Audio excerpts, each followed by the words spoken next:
says offline, but could I throw the link? Will it link it to I don't know. What are you talking about? to Facebook? Yeah.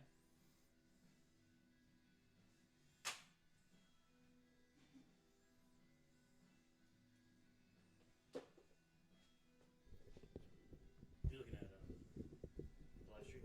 Yeah. Mm-hmm.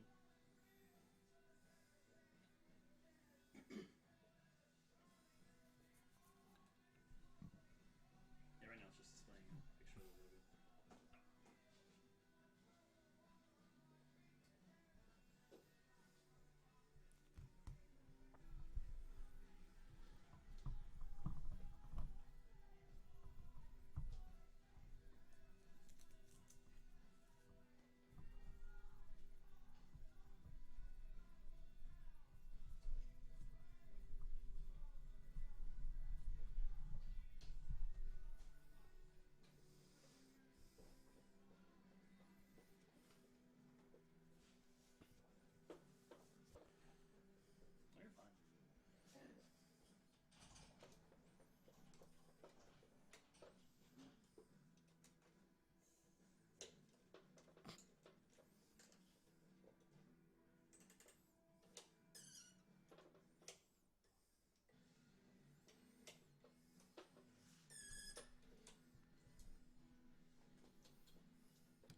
This is like the second movie that you song I ever heard. Do it. I think this is the second. Oh, this is the first movie that you song I ever heard.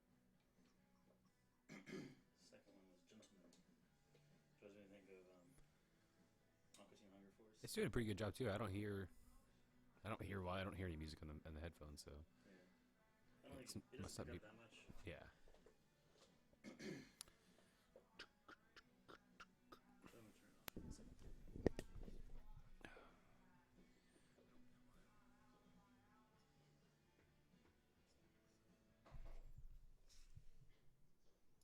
Check.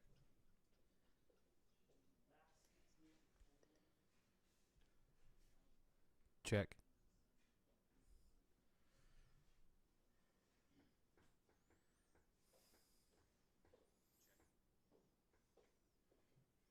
That's so weird. You can hear me saying check. Yeah. It works. You sent the link out?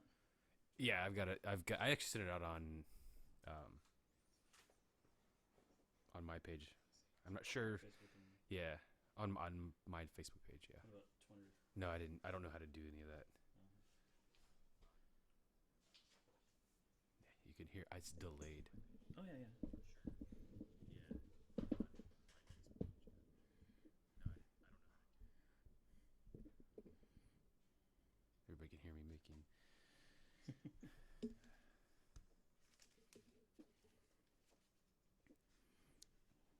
All right, let's see. Let me see if I can get this finished. It's gonna be terrible noise for audio. I actually just have it up because I want to see I just want to make sure the angle looks decent on my face. Oh yeah. So he'd be like, I was like, I just want to make sure it don't look. Gives you a good idea of where the camera's at. Right. Well, I'm gonna switch it over here. So here is the camera angle. Check.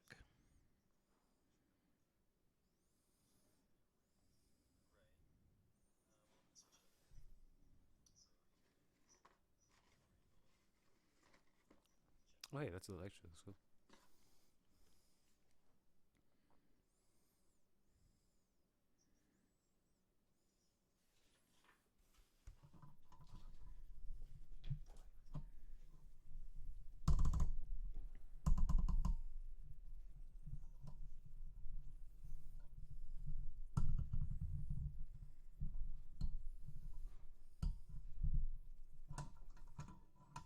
I don't know if that's better. Yeah, a little bit. Yeah. Okay, cool.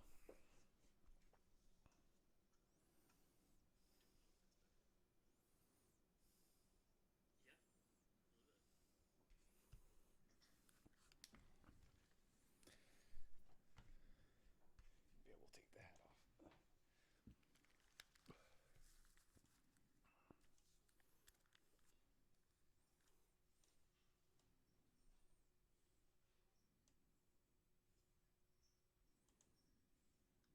All right, we are recording.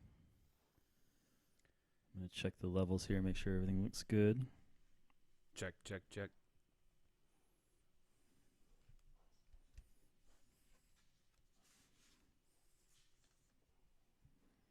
All right. Hey, everybody. Welcome to the 6th episode of Watch, Read, Listen. And this is going to be a kind of our beginning of the year. It's not our first year podcast, but it's going to be our beginning of the year, kind of closing out 2015, in the way that I think most podcast shows do. So we're going to do a list show for you guys. Should be pretty cool. Just get some business out of the way before we do. Wanted to give a shout out to Ryan, a friend of Justin's, who deserves lots of props for the fact that he identified our outro music as being from Buckaroo Banzai, which I thought was really rad. Anything else you can think of we need to get out of the way? I'd say one shout out I wanted to get, but Right now, no, I can't think of anything. Apart from the fact that you'll need to be closer to your microphone. okay. Am I too far away? Yeah. Okay.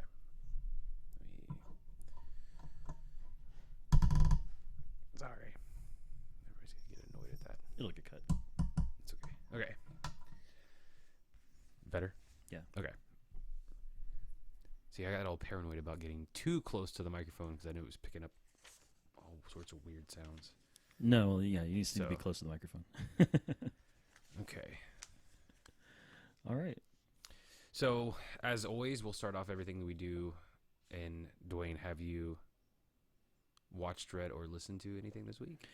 So this week, the couple things, and they're both kind of in the same vein. The first thing was I listened to the Projection Booths podcast on Once Upon a Time in the West. It's a good episode. I was going back through back episodes, and part of it was I was cleaning stuff off of my phone because my phone was telling me it was running out of space. So I was like, okay, what have I not listened to that I need to listen to?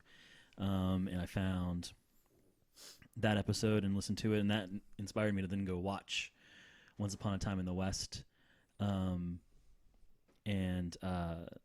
watch the whole movie. And again, it's just like I've seen it before. It's nothing new, but I love that movie. Henry Fonda as a bad guy is great. One of the things I mentioned in the podcast was the casting against type for Henry Fonda. That he, usually you're thinking about him as a good guy and a nice guy, and he's definitely not a good guy in that one. I think the story I always remember too is like he got some like brown contacts to put in his eyes. Okay. And Sergio Leone very much made a point that he was like, "No, I want the Henry Fonda blue eyes villain." Like that was kind of the thing that reason that he wanted to cast him for that. Yeah. Was because he was like, "Oh yeah, no, I want people to be like surprised when they see it's Henry Fonda, right, as this bad guy." And I think that's one of those one of those choices that's great. Charles Bronson, of course, as harmonica. It's probably the only movie I like him in. I've only ever actually seen this movie and The Mysterious Island from the 50s that we watched once. That I watched once with a youth group special outing kind of thing, and we're like, oh, let's watch this movie. It's pretty tame and I don't remember much about it besides the fact that, oh, hey, that's Charles Bronson in a balloon. So. I think for me is just the stereotypical thing of him with the mustache. Yeah, yeah.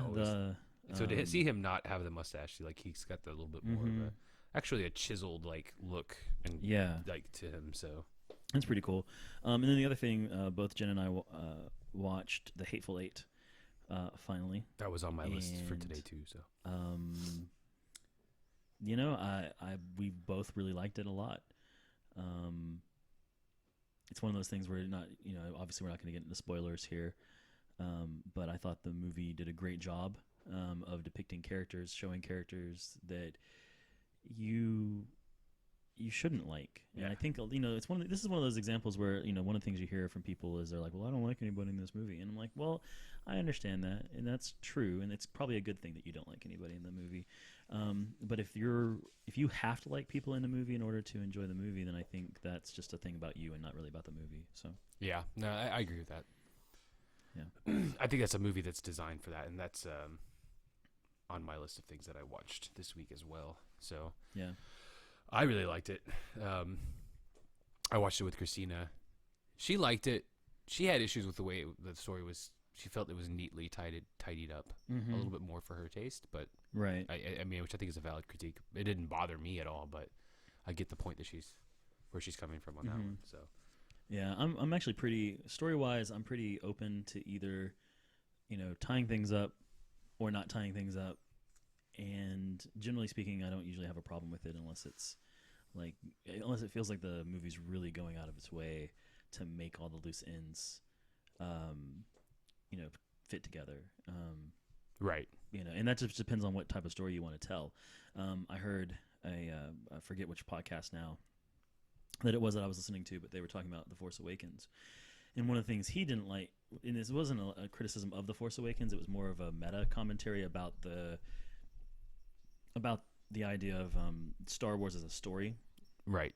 In the original trilogy, even though you know, like, in your mind that this story has to keep going on, that the Empire, the Emperor is dead and Vader is dead and the second Death Star is destroyed, but you know that something else has to go on in this, that this isn't where everything just automatically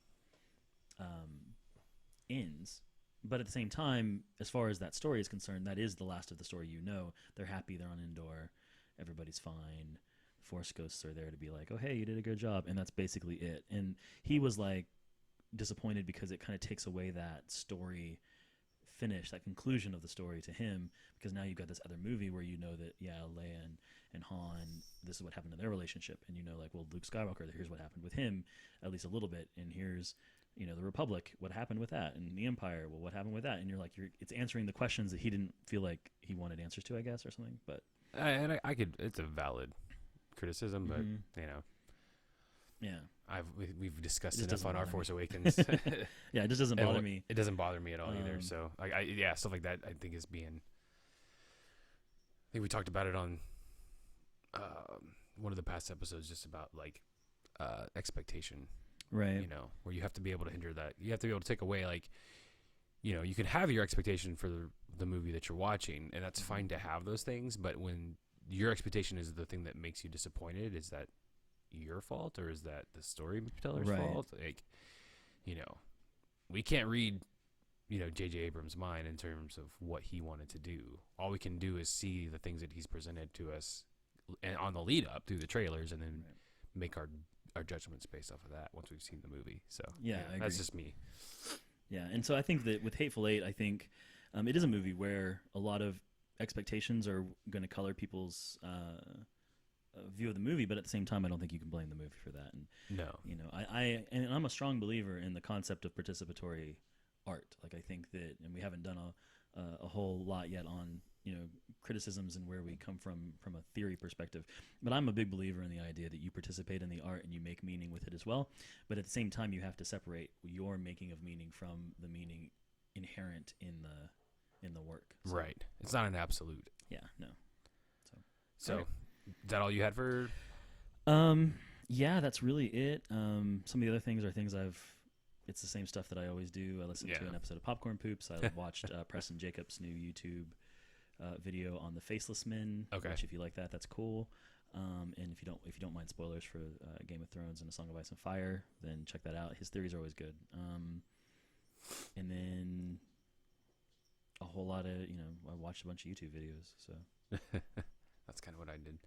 I think this week for me, besides The Hateful Eight, of course, I watched another Kurt Russell Western called Bone Tomahawk, which I actually meant to bring you the Blu-ray of it so that you could watch it, and I forgot, but I'll bring it next time. This is a little bit more of a, I hate the term slow burn, but it's a slow burn Western, and it kind of devolves into a horror movie in the last 20 minutes, but the buildup is so well done. right, This is a case of like, and Hateful Eight there's no comparisons whatsoever to them in terms of, Hateful Eight has the normal brand of Tarantino violence and everything. It's very much his stamp. The same goes for Bone Tomahawk. It was written by, and I didn't write his name down because I'm lame. And he's actually a guy who started off as a novelist. So, and he'd only previously written maybe a couple movies. So this was his directorial debut, and it wasn't his writing debut, but his directorial debut, and he'd only done a couple movies previous to this. And it's got that vibe of watching a novel unfold, the way a good novelist can tell a story. okay, So it develops its characters really, really well, allows you, almost in that Stephen King vibe of allowing you to learn these characters, like and grow with them and care for them, and then the horror explodes in the last 20 minutes. And so, yeah, it's a definite recommend for me awesome. on that. And I guess just to point out to everybody, too, that you guys can go daily and watch me fail on my 365 movie challenge, because I'm 2 movies behind already for the year, which isn't bad considering that, what are we on, the 9th? Today's the January 9th. Yeah. And this So I have 7 new movies that I've never seen before. It's not bad comparatively. So I think that's great. I'm not gonna say I'm not gonna make any promises on the podcast right now and be like, yes, I am going to do a thing, but in terms of the website, but I definitely want to do a thing. I'm not sure what that thing will be yet. I'm thinking some sort of weekly thing, because with my schedule, that's that better for you. probably works out better. Maybe something I can release every Sunday on the website, and that way I can write it on a Saturday. I think my biggest thing is getting used to the idea that if I watch the movie, I don't necessarily have to write about the movie the same day. Right. So it's more about me keeping the movie schedule, because I missed yesterday, and I almost wish I just sat down and watched a movie, let it ruminate in my head, and then maybe written about it this morning or something like that. And so, my bad. But 7 new movies so far. My other goal this year is to actually have books to recommend. So yeah, I'm currently looking down a list of books that I need to go ahead and read. Yeah. Well, I know that we're very lacking in the read of our podcast. Yeah. I've been actually in the reading side of things, and not that I've done this reading, but I want to do more reading. Is the idea is with comics. I've been really out of the loop. Yeah. As far as comic books go. Yeah. But I've been listening to a podcast. I didn't listen to them. Well, I may have listened to them this week, but I listened to House to Astonish, which is a comic book podcast by a guy who I used to read his column. It was called, what was it actually called? It was like X-File or the X-Files. I don't remember now. It was about all the X-Men books, and this is back in the 2000s. And there was, and so one of the things he talked a lot about was this decompression that was going on in the comic books, where they were trying to fill 6-issue arcs because of the trade paperback.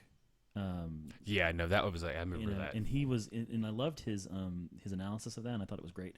And he and a friend of his have started a podcast actually several years ago, because this is how far out the loop I have been. But House to Astonish is a great podcast, and they really get into depth, and they keep talking about books that I'm like, I totally want to read that. I totally want to read that. I totally want to read that. So at some point, that's going to be something I need to get into, is get some more comic books on the podcast. I also, again, think that obviously just books in general. One of the things I realized in looking over my top 10 of 2015 is that I don't have a whole lot that's actually from 2015 that I really watched a whole lot of. And so making a list of top 10 things actually ended up being kind of hard. Yeah. I was actually worried that I'd have too many things, and then realized actually I don't. I actually had to go ask Christina, and be like, because she tends to know my obsessions better sometimes, so she could actually call me out on like and be like, oh, this is something that you talked about this year. So I actually had to ask her about a couple of them, just to be like, hey, what was I really kind of into? Because my brain, when you start actually trying to think of a list of the things that you've watched for the year, that can be pretty tasking, because your brain shuts down. At least mine does. Yeah. And I start going like, well, what was I into this year? The cool thing about my list is at least there's a couple of them I know are going to be really easy to get through, because there are topics that we've already kind of we've touched on them in past podcasts. So I don't want to linger too much on them. No. So that's the plus side for me. And I actually did have 2 podcasts show up on there. Yeah. On my list. So. All right. Cool. So I guess we want to transition on into. Yeah, absolutely. Like, this is the thing, and I know we've already had a quote unquote list episode with our influence list, but I thought, hey, let's make the next, our first, because we haven't recorded in January yet. We've been thinking about it too. Last time we recorded was right before Christmas. Right. So it's been a few weeks since we've recorded, which is, happens with the holidays, So I'm glad we banked all those episodes. So this is going to be our most current like time talking about it. So my brain's kind of shutting down. I'm like, oh, I had the format. We need to pause for a second. That's okay.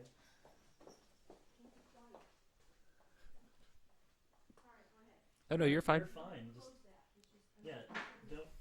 Don't get frustrated about it. Just do it. Yeah, it's not gonna. All right. So yeah, I mean, top 10. I think it's a good way to start off for our first like January recording, just to be like, okay, let's clear 2015 out, get some new fresh topics going for the rest of the year. Right. I know I've already got a couple in my brain. You've got a couple in yours. It's just about sitting down and getting the time and organizing those. Right. So go ahead. Start off with. Oh wait, I did have one thing. Oh yeah, go ahead. I write a list and then I don't even bother to even say what it is. No, Showbread released their last record. Showbread is Show Dead. I went ahead and bought it yesterday for it's like at least $10 on Google Play. Yeah, and it's really good. I listened to the whole thing this morning while I was doing dishes. And, awesome! It's really good. I really like it. So and actually, speaking of Showbread, I backed the movie and album Cancer. And if you hear a cat in the background, that's Rosencrantz complaining about whatever he complains about. He's a cat. But he does have complaints, and he wants to make sure that you know about them. This is the most vocal I've heard of in a while, actually. He has moments, and it's like he'll be perfectly quiet all the time, and then all of a sudden he'll just decide he's going to start meowing real loud. Everybody gets leeway because I think for all 5 episodes we've recorded so far, we've not had a whole lot of background noise going on. So I mean, there was Rosencrantz. It never bothers me. Guildenstern rubbing up against the microphone once. I think that was about it. But actually, I backed scratching my beard. I backed Showbread Cancer 4 years ago, and they just released along with their final album, Showbread or Show Dead. They also released the movie finally to the Kickstarter backers, and a documentary depicting their reunion from No Sir, Nihilism is Not Dead, the 10-year anniversary of that. And so we haven't watched those yet. Those will be up on the This Week next week. Awesome. But they're downloaded, and they're on Vimeo. So if you were not a backer of that project back in 2012 or 2011, I don't remember now. It's been 4 years. It's been 4 years. When people say 4 years, I'm not sure if that's 4 years from 2016 or 4 years from 2015. Regardless, if you're not a backer of those, you can go and buy them. They're cheap, and they're on Vimeo streaming service as well, so you can actually rent them if you wanted to rent it. That's pretty cool. I saw that they had a for rent on them, so I was like, oh, I'll check them out at some point. Yeah, I'm not going to anytime. So jumping into the top 10, I was trying to think of a way to like what to call this. I was like, let's go with the top 10 watched, read, listened to of 2015 or something, or watched, read, listened top 10 of 2015. Oh wow, that changed everything. That was weird. Sorry, hang on. I'm adjusting audio here, and I realized that there's a point where David's audio goes crazy. You're still gonna want to be closer to the microphone. Okay. I'm trying to like at least back away when I'm. There so we go. when you're talking, Right so I'm not. there, it's perfect. So I'm not breathing into the microphone. So Okay, well, if when you're talking where you were just a second ago, that's perfect. right here. And I'll Okay. adjust as necessary. All right, so top 10 things. Things. It's such a weird thing because it'd be like I just wanted to cover everything. I didn't want to be top 10 movies, top 10 books, top 10 whatever.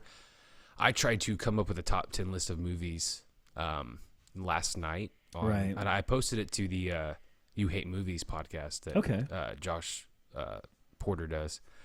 And he was, I was like, man, I had to sit there and think about it, and I had to go back through and look at some like Amazon purchases where I had bought some stuff on VOD.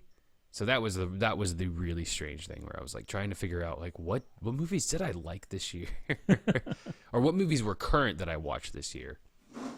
So it's one of those things where you go like, oh, I don't know, and but yeah, no, like I'm glad we're doing like an all-encompassing, like covers everything from TV to books to podcasts to movies, television shows, if I didn't say that already, but right. And actually this is one of those things where it's a good thing that it doesn't try and cover like here's the top 10 books, here's the top 10 movies, top 10 this, top 10 that.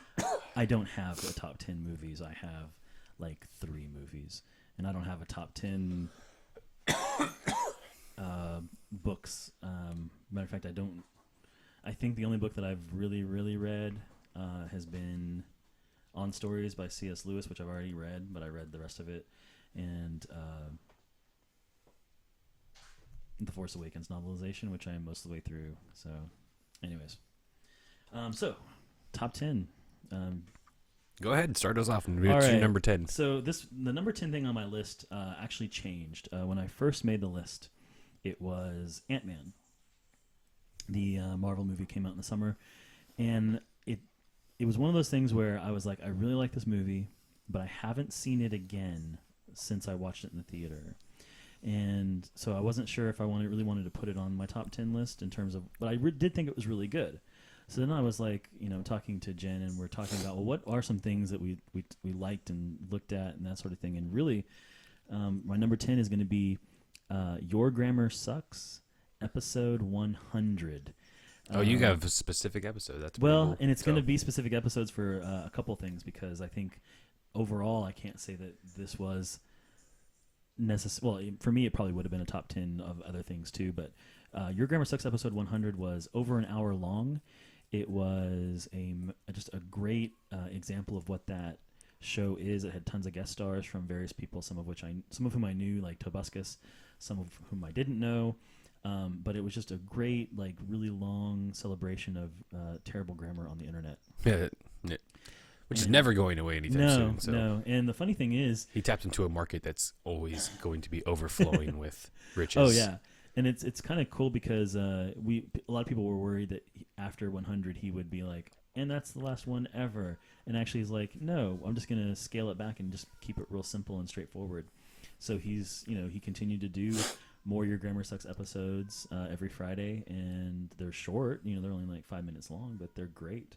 Is that what he was? How long were they before? I thought I really didn't. When think they were started, that long. they were short. Yeah, and then it got more and more overblown. And so he's like, I'm not going to do any big gigantic special episodes every 10 episodes like he was doing a best of like 10, 20, 30, 40, 50. Okay. He's not going to do makes that. sense. He's not going to do musical episodes anymore. He's going to keep it real straightforward and real easy. So, which is great, because what you really want is the comments. You don't really need all of the extra stuff. No, not really. I agree with that. Yeah, so Your Grammar Sucks number 100 is my favorite, number 10. My number 10 thing of the year was the thing that kind of launched me into the stratosphere of consistently listening to podcasts, and that was the Adam Green and Joe Lynch hosted The Movie Crypt, which is hosted on Geek Nation. Anybody aware of Adam Green and Joe Lynch are both filmmakers. Adam Green directed Hatchet, Frozen. One of my favorite movies of last year actually was Digging Up the Marrow as well.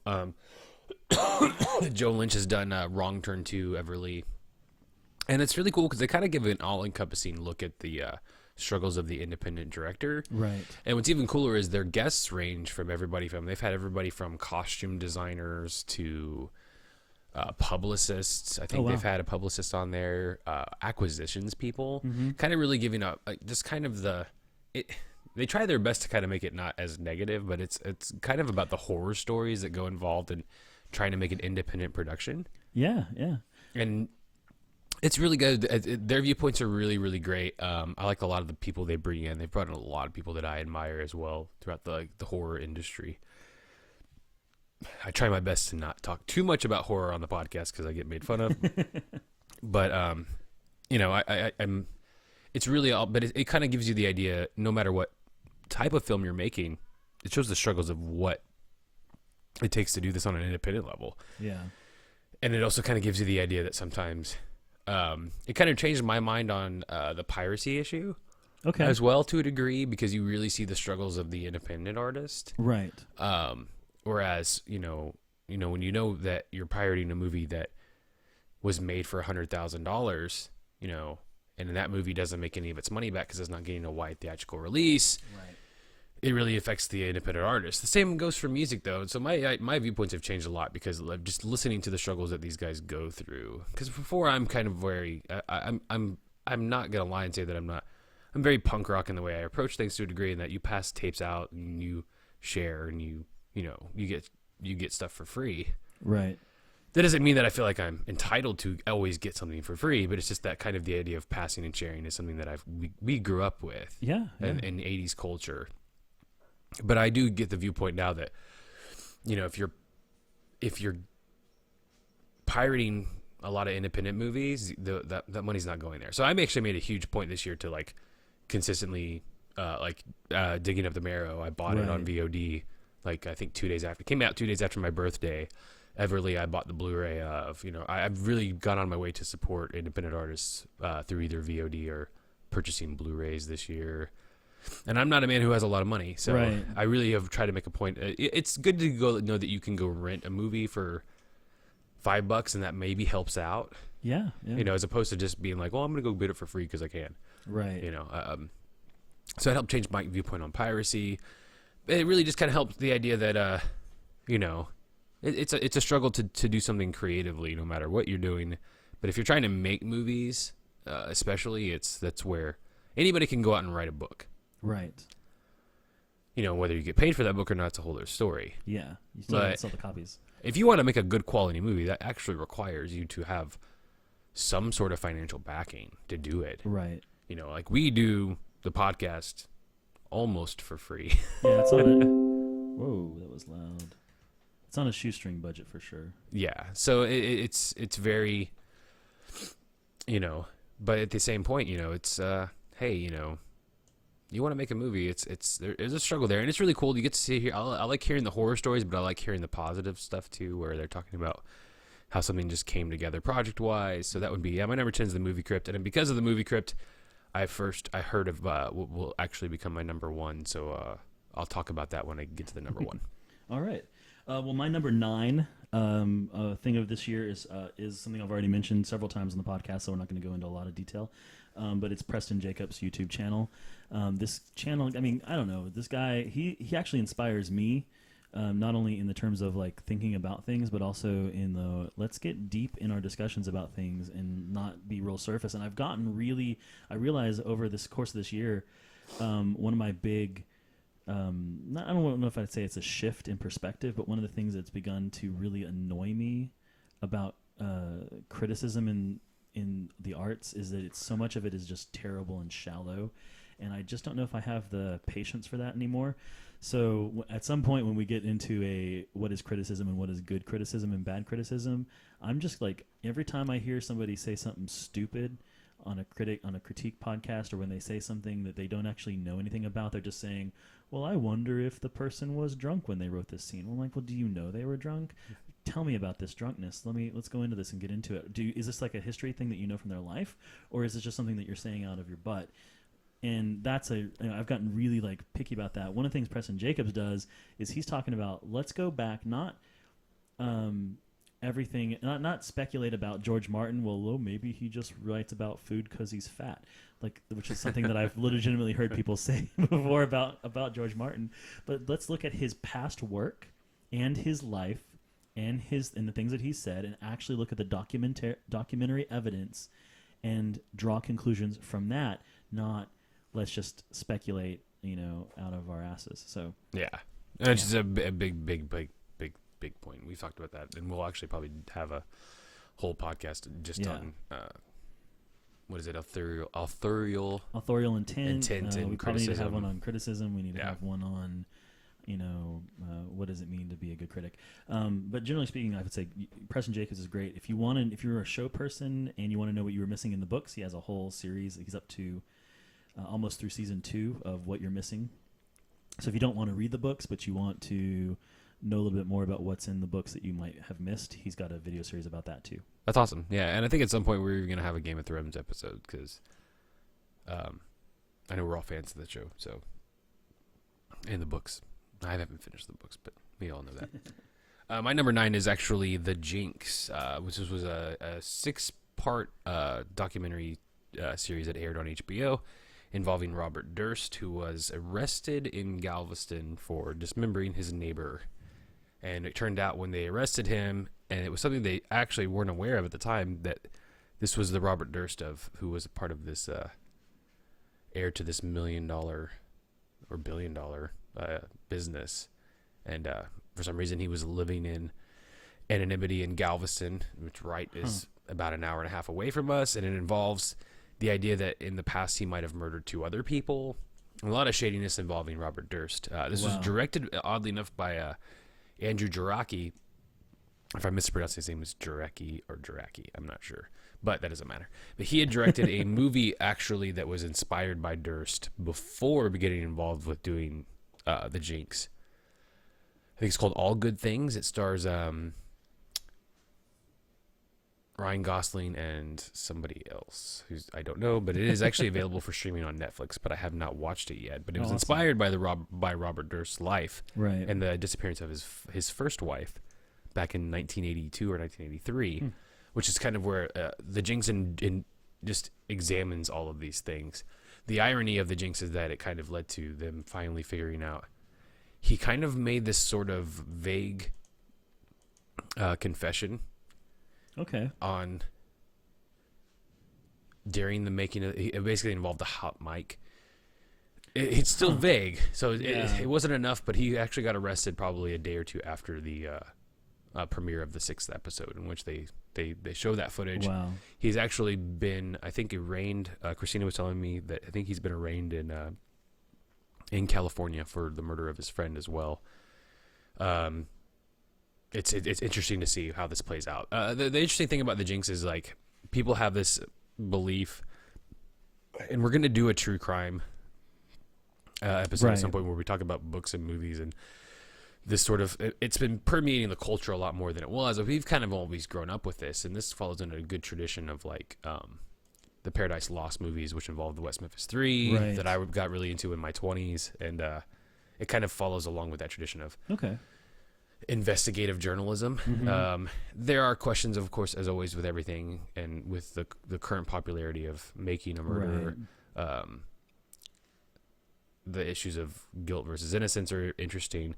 The Jinx is almost the flip side of if you've watched Making of a Murder and you like it, I would recommend watching The Jinx, in which the flip side it goes, can money get you out of doing terrible things, basically? Right. Because we're talking about a man dismembering his neighbor, but the accusation that he had was that, his neighbor attacked him and he killed him in self-defense, but then still proceeded to dismember his body and throw it into Galveston Bay. Right.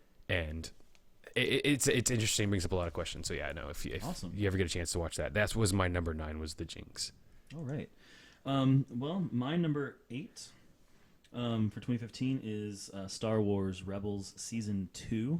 And I wanted to pick out the Season 2 specifically because, I watched the whole thing this year, but of course Season 2 is what came out in 2015. I thought that from the beginning, I thought, this is a great show. It's got some really good elements, good characters, but it was solidly for kids, which of course is expected. It's on Disney XD. It's, that 3D. They took a dark turn. Like, not even, I don't want to say dark like in like gritty, but it took a like almost a more it gained a more adult tone this season. Yeah, and it's been really good. And I always, I'm a firm believer. This goes again to stuff that we can talk about more in depth later. But I'm a firm believer in the concept that media for children, once you get past a certain age, you need to have a certain amount of bad things in your media for kids. People do need to die. Death is a part of life, and you have to know about it. And if you don't, if you go through your whole life thinking everything's just going to be fun and happy, well, that's just not the way things are. And your stories can't be that way either. Yeah. And I think we cheat children when we don't acknowledge the fact that there is a lot of hardship in life. And so I don't think it's a inappropriate tone for its audience. I think the tone it took is appropriate for a preteen, for Star teenager. Wars. I almost yeah, for sure. And so I really did appreciate it. And I thought the stories because they took that turn, they got more serious. There were more stakes, and I think that it just really stepped up. I found myself compelled, whereas before I was just kind of watching it and thinking, "Oh, this is pretty cool." I was compelled to finish the rest of the series in short order because it was so good. I haven't finished the last, I think, couple episodes, but I sat down with Dalton and watched a good chunk of the season 2, I think right before we saw Force Awakens, but I haven't finished out season 2 yet. Oh, yeah. But I agree with the shift in tone. It definitely becomes a more compelling show for you to watch if you're a little bit older. Yeah. Because it feels like they took a good tonal shift. And it doesn't feel jarring that they took that tonal shift either. Well, because it started in season 1, last few episodes of season 1 were beginning that shift. Yeah. But here they really... I really think it was kind of inserting sort of the dark side nature, and actually, to me, it was also actually inserting Darth Vader, I think, is part of what helped. Yeah, so I thought that was really cool, and so that was good. So Star Wars Rebels Season 2 is my number 8. Okay, my number 8 is Game of Thrones Season 4. This was a funny thing in that Game of Thrones Season 4 started off really slow and kind of boring and uninteresting for me. And then it proceeded to pummel the shit out of me with the last 3 episodes. I think I only started really kind of paying attention to it because of some of the controversies from this season. But then it proceeded to have what I find to be, and I will debate people on this, probably was the best episode of Game of Thrones. It was episode 9, the title of which I don't know. But it is the battle between... crap, my brain's like, meh. Do you mean Jon Snow? When Jon Snow leads the battle between, I don't even call it battle. Okay, so are you talking about season 4 or season 5? What season are we on? Season 5. That's one we're getting ready to come on to, right? No. Season 6? We're almost to season 6. Are you sure? Yes. Okay, then season 5. And the only reason I'll say that I'm sure is because I'm pretty sure I just saw a thing that said season 6 coming up, and then they're like season 7 for sure, maybe season 8. HBO's in. You could be right. I could be wrong. If it is season, I feel like it. Yeah, if it's season, we'll double check it. Just I'm checking right now, but yeah, season. It's the current the season that just aired this year. Because actually, my number 4 is season 5, episode 8, which is Hard Home. See, I wasn't sure if it was. Hold on. Yeah, so I was completely wrong. I wrote the wrong number, but yeah. So season 5 of Game of Thrones. Yeah, but I will actually go specifically to. I almost will piggyback on yours and be like, yeah, Hard Home was probably one of the that's the battle. Yes.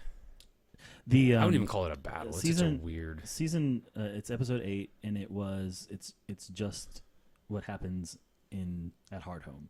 It's the battle between the wildlings and the whites and the others, the White Walkers. Okay. Yeah. No, that I think beyond a shadow of doubt was probably the best episode of Game of Thrones they've had.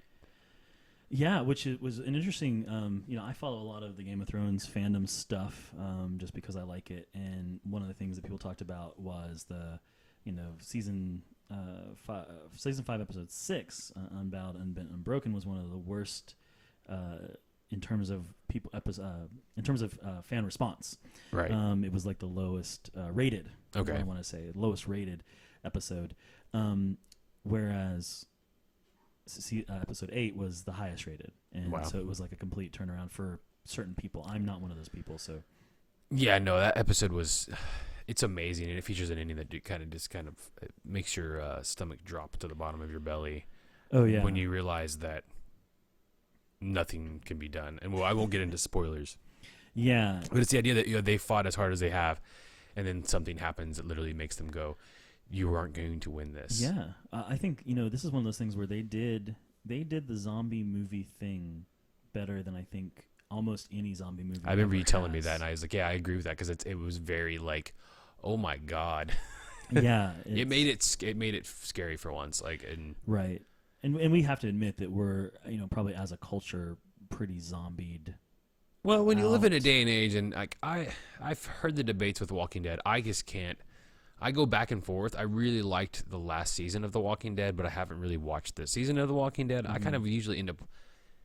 I think I end up just kind of gorging it all at once to kind of digest it that way. I get kind of. It has its moments where I just feel like, I understand it's a human drama with zombies in it, but at the same time, it's just kind of like, oh, here's a zombie. Oh, here's a zombie. And it kind of just, it takes away from, I feel like it takes away from the threat of zombies, which, mind you, the threat is the human threat in The Walking Dead. But yeah, I think with Game of Thrones, it kind of sat there and go like, oh, no. Right. This threat is something that you can't kill, and it's a dangerous threat. It's not just, oh, here's a walker, and we kill it. Yeah. And I think that, too, one thing about Hard Home in Game of Thrones in general is that there's so many other things going on. It's not just that.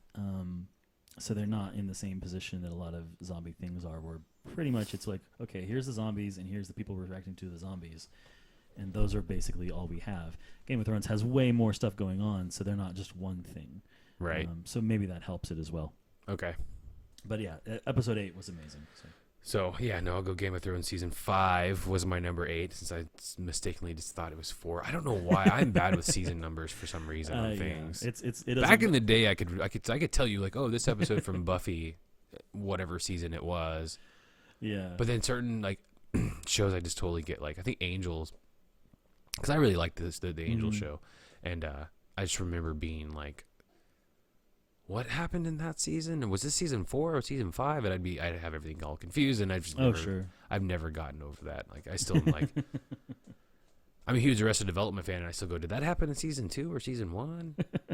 So yeah, my bad. But yeah, Game of Thrones season 5 was my number 8. I would almost go specifically to say, like, if I had to pinpoint it, it would be Hard Home would be my actual. I'll extend it to an actual episode that made me go like, that's how you do that. And that's how you do it effectively. And really, for me, like, the only reason I picked out episode 8 specifically is because I felt like there were issues with that season, and we'll have to go into more detail about this later. But there's a whole storyline that was really kind of crappy and kind of crapped out at the end, and so I can't really say that that's my favorite thing from there. Right. What's your? Hang on, you're not on mic. I know. Oh. It doesn't count if it's not on mic. Okay, so that's my number 8. So number 7. All right, number 7. Continuing on with my, I'm going to pick things out of things because I'm not going to give it to the entire thing. My number 7 is The Husbands of River Song, which is the Doctor Who 2015 Christmas special. How was that? I haven't actually. I thought it did. With a Christmas special, there's several things that you want. One of the things you want is you want it to have a certain lightheartedness to some of it. Okay. Not that it has to. You don't want it to be too lighthearted. You want it to be serious because it is Doctor Who, and you still need to have something to be worried about. You need to have a threat, but you don't want it to be too serious. At least not from the start. And so I thought they did a great job, and they really kind of made you question characters that normally you thought you knew. You were like, oh, I know these characters. I know who they are. This isn't going to be a surprising thing. And then when you're watching it, you're realizing, oh, wait, maybe there's something more here that I don't know. And I was not sure if I would like it, if I liked where they were going with it. But then when they get to the end and they get serious and you realize where this is, it's way serious, and it really hits you emotionally harder than you expected it to. Okay. So I would say that what they did here is the emotion. It is of course a River Song episode, which a lot of people who are really big fans of River Song are going to love because she's always a great character and played amazingly. It made me laugh because me and Christina have been on a weird SVU kick, and we Okay. actually ended up seeing the actress that plays River Song in an Mhm. episode, and it kind of made us laugh because even Dalton walked by the television, and he was like, "Hey, it's River." Yeah. So I it's first always saw interesting to see her in other things because I think I saw her on a lot of other American television shows Oh, yeah. before Doctor Who, and now it's funny to me to think that when I see her, I see. Yeah. Well, she was on ER. Yeah, ER for the years longest ago, time. and I had a friend in college who was pre-med, and so he watched ER like all the time. Yeah, So I watched it once. He graduated. I never watched ER again. yeah. I had a period where I watched it. I was in my early 20s where I really, really enjoyed Yeah. it. But it's funny to me that she's River Song. Yeah, Alex No. Kingston, as the name finally comes to my brain. Yeah, I was like, no, you're right. I couldn't remember her name. So Alex Kingston is always amazing, but her River Song character is great, and she always plays it just so well. Every episode, Doctor Who is elevated by her presence, even if the story stuff doesn't always satisfy. She is amazing. So yeah, she's really good. yeah. So that's my number 7. My number 7 is going to be something that we can easily pass on by, and that would be Star Wars: The Force Awakens. And you can go listen to the Star Wars episode to get my feelings on that. All right, cool. So my number 6. I wanted to make sure I got some music stuff on here. Being a musician and a music lover, and still wanting to do more with this music on the music side of things. You Were Never Alone by Emery, which I've mentioned already on the podcast before. But Emery is one of my favorite bands. They have been one of my favorite bands for the last 10 years. I heard The Question with them, and then that was the first album I listened to with them, and I followed them all the way through their entire career. They continue to push the musical envelope. They do interesting things. They take risks, but they maintain Emery as a sound, which I think is one of my favorite things about bands. I'm realizing as I'm thinking about the bands that I find are my favorite, they're bands that can maintain their they can maintain who they are, right, while still taking risks. And as I go through, if I'm thinking about, and maybe one of these days we'll have to do our top 10 bands of all time or something. Yeah. I'm realizing that We already know my number 1, so it's kind of course.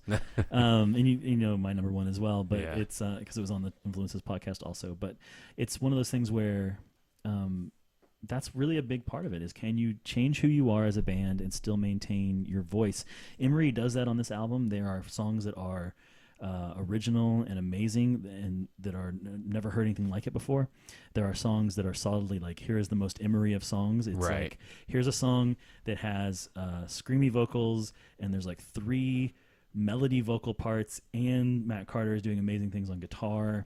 I also, with You Were Never Alone, it kind of goes hand in hand with the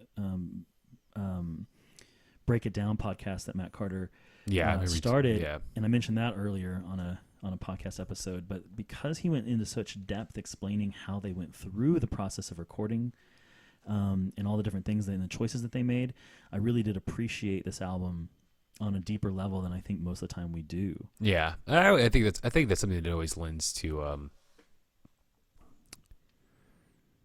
discussion when you can actually get into Right. like the background of an album. Like, I think it helps a whole lot. Right. And you can see where the artists are coming from, but I agree with you too. I think the thing that I have an issue with, this especially is true of like more mainstream music than it is through like independent music, is that, but even in independent music, they still have the same things. Like, you almost artists aren't allowed to take chances because people want the same thing that they had from the album that they liked before. Like, think about how many people wanted the same thing from Radiohead with Creep. Right. And they completely demolished that by saying, no, we're not going to do that. And Yeah. I'm sure they lost fans because they Oh didn't yeah. make another Creep. And that's always a thing that I love when artists do that. Emery did the same thing. They put out The Question. That was their biggest selling album ever. Yeah. And then they put out I'm Only a Man, and there were fans who were like, "What did you do? You ruined Emery. I can't believe you did this thing. I don't. And this is different than the thing you did earlier. How dare you take chances? How can you do something different? I want the same." And they I don't want nothing different, yeah, man. and they admit that they made mistakes with that album, not on the recording of it, but in the financial side of it, because they actually they had an opportunity to sign a really, really amazing deal with Tooth and Nail. and they didn't because they thought, oh, this album's going to be amazing and everybody's going to love us and we're going to sign $1 million contract when this album, and it didn't happen. And they ended up signing back with tooth and nail for a lot less money. Yeah. I actually heard that story. I actually Yeah. listened to that episode of Their podcast. Even if they made like a mistake one time, financially speaking, they continue to make amazing music. And I kickstarted this album, and at some point I'm getting the LP for it. But if you know anything about, kickstarted a lot of albums. I have, and this is one of the things that talking about your point about piracy. And supporting, when it comes to the independents, you have to support them. If you want them to make more stuff, you have to support it. Right. And this whole concept that, I know if you love that band, buy their stuff because that is how they make a living. And if you don't want more stuff, then that's fine. You can have crap because the record companies are going to put out crap for you all day long. Yeah. If you want something to substance and quality, then yeah. So that's my number 6. I literally changed my number 6 because I was like, I don't have any music on here, and I felt really bad. And my number 6 was something that I could literally shift in my topic of discussion for my number 5 to a degree. So I was like, I'll throw this out there because this is something, the music that I really loved, and I can't believe I forgot it. But that was the release of Frank Carter and the Rattlesnakes' debut record, Rotten Blossom. I think I've got the title right. It could be, yeah, it's Rotten Blossom. And if I don't, somebody's gonna be like, "How are you a fan?" I'd be like, I just call them the Rattlesnakes anyway. So Frank Carter is a guy that I got into probably back in around 2012 with his first band Gallows. He subsequently left. He had actually left Gallows when I got into the band. Is what's even weirder. I got into them and he had already left them. That's a hard same thing. year. So. Gallows I'm a huge fan of Gallows, especially their first 2 records, Orchestra of Wolves and Great Britain. So I kind of followed what Frank Carter was doing because I like him he's probably to be one of the, this is such a weird thing to say, sincerest, angriest frontmen. Like there's a sincerity in the way that he kind of screams and sings out what he's points he's getting across. So that I always I've talked about it before. That's why I'm a huge fan of punk in general, especially the right type of punk rock. I like the passion. Like Blink-182 is just so passionate about everything they do. Yeah. God bless that band. That's not even punk. I don't even want to be that dude who's like, that's not punk. No, it's pop it's punk. punk. It's pop punk, but there's no passion, in there. And then you can see a dude like Frank Carter, who literally, I had a guy when I was actually spending time on Tumblr. The guy who introduced me to Gallows was like, there's sincerity. There's a song at the end of Great Britain. I won't say the name of it because some people might get offended by it. But and basically, which he basically says that we should take all the politicians, all the priests, all the people out into the streets and basically murder them. And the point he made to me was that when you hear Frank Carter sing this, he means it, and that's something that you don't hear a lot in music. So I really got into Frank Carter and into Gallows. When he left Gallows, he actually left for the reasons that I just stated, and that he felt it was too much. He was putting too much burden on his shoulders by being that angry all the time. Yeah. So he did a band that released their debut album in 2012 called his band called Pure Love. And it's actually a solid rock record. It's nothing special. Right. But it's Frank singing and kind of not screaming and being a hardcore punk rocker. It's him just kind of finding his voice. Some good solid rock tunes. Like I said, nothing special. That's called Anthems. That is the name of the record. And I remember I bought that one. You said about supporting independent artists. I bought it I think I bought it through Amazon, the MP3 stuff. And I was like, I can download all this stuff because I have a device I can carry around with me and listen to music whenever I want. And this is when I first really was getting a smartphone. So I was like, I could throw all this stuff on here. Yeah. And so I bought that. Pure Love released, I think, a 3-song EP, and then they stopped. And then eventually I found out this year, out of the blue, I think I saw it. Somebody tweeted on somewhere that Frank Carter's got a new band. And I was like, holy crap, let me see who this is. And they announced the Rattlesnakes. And that album's amazing because it actually shows an artist evolving. It's still hardcore punk rock, but it shows he's singing and using his voice in ways that if he hadn't done the Pure Love record, I feel like he wouldn't have made that artistic leap. Right. And there's a lot more songs that are slower songs, but are punk rock songs. There's a very slow song called "I Hate You," and it's got essentially punk rock lyrics, but it's got this almost bluesy, sort of like slow feel to it, and which he sings most of it. But it's very cheeky, tongue in cheek, very mean lyrics, right? about how he hates somebody. He goes, it's about that person that you have in your life that you kind of like, I don't know if I care for you that much. I think we all have that person to some degree. So yeah.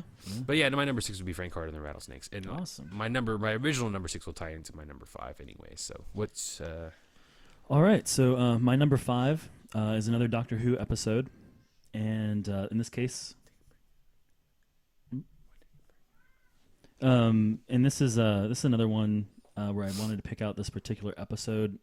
It's not to say that it means that's a knock on season 9 of Doctor Who, because I loved season 9. I think Peter Capaldi continues to do amazing things with the character, and I like it. You know, there's something about it. It harkens back to earlier Doctors. I think so. Like that's kind of the vibe that I get from Capaldi, and I think my only issue with some of the episodes is kind of in the way they're written. Yeah. But the ones that I have watched, I've gone back and watched some season 8, and I really like the vibe he gives off as the Doctor. Right. So I always feel I think he's going to end up being that Doctor where people are kind of like, great Doctor.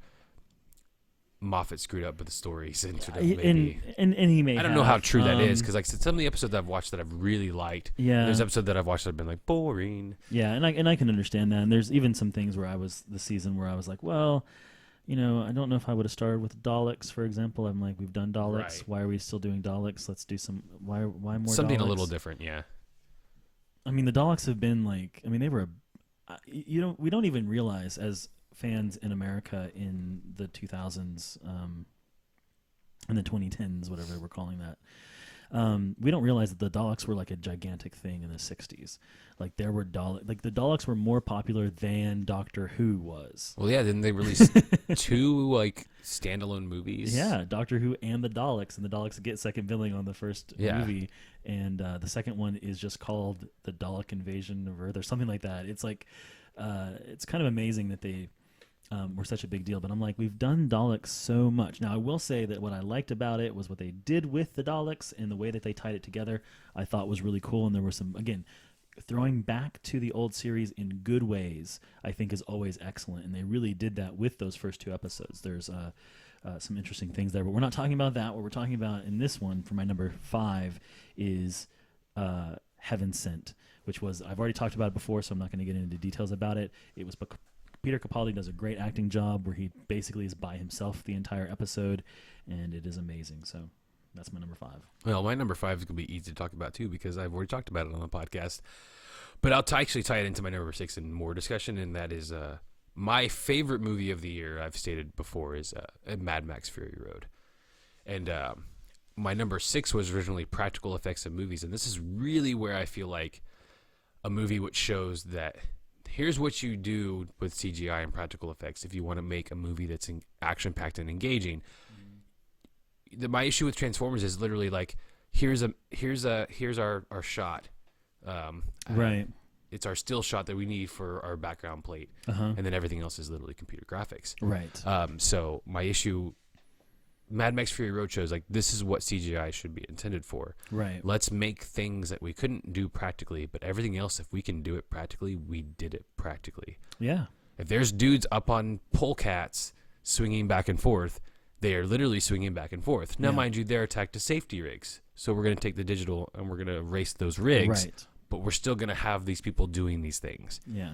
And that, to me, the reason, too, that I'm glad that I watched it before. I didn't watch the whole thing because I was half falling asleep. Because I had been up since really early this morning. And I was like, I need to take a nap. So I threw on Mad Max Fury Road, which is always usually a mistake because I end up wanting to watch it. But luckily, I was tired enough that I fell asleep for a little bit, and then I got up in time enough to watch the end. Right. And it's still, to me, movies, I have this, you watch a movie and you're like, oh, I'm really excited about this. Mm-hmm. It's where I'm afraid of Star Wars. When I go back and watch it, am I going to be like, oh, I'm not sure if I liked this as much as I did. Sure. it can always happen. The fear is always there. That's never happened to me with Fury Road. Every time I watch it, I'm like, I love this movie. I love everything about this movie. I love all of the acting. I love some of even the outrageous things that people I think have a problem with. It's well paced. At 2 hours, it doesn't feel like a 2-hour movie, and it's a 2-hour long car chase. And how awesome is that? And how that it's paced that well. Yeah, and it does the things. And we've talked about it before on the episode with Ian. Its use of character development, everything that it does. This is to me what an action movie should be, right? And where we've been lacking sorely in action movies for the past, probably I'll go 10 years. Yeah, there hasn't been an action movie that's been this action packed and done the things with a movie that you're like, that's how you tell a story. And it took a 70-year-old man and his 70-year-old cinematographer to and a lot of hard work. I mean, that was a long shoot. Tom Hardy has gone on record as saying that was hard. I know people keep talking about The Revenant and how hard it was for them to shoot that movie, but I bet you Mad Max Fury Road was just as hard to shoot. And that was out in the desert, not in the snow. Yeah. You can get warm. You can't get less hot. No. So, but yeah, my favorite, number 5 had to be my favorite movie of the year is Mad Max Fury Road. Awesome. So.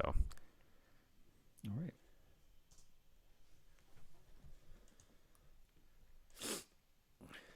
Oh.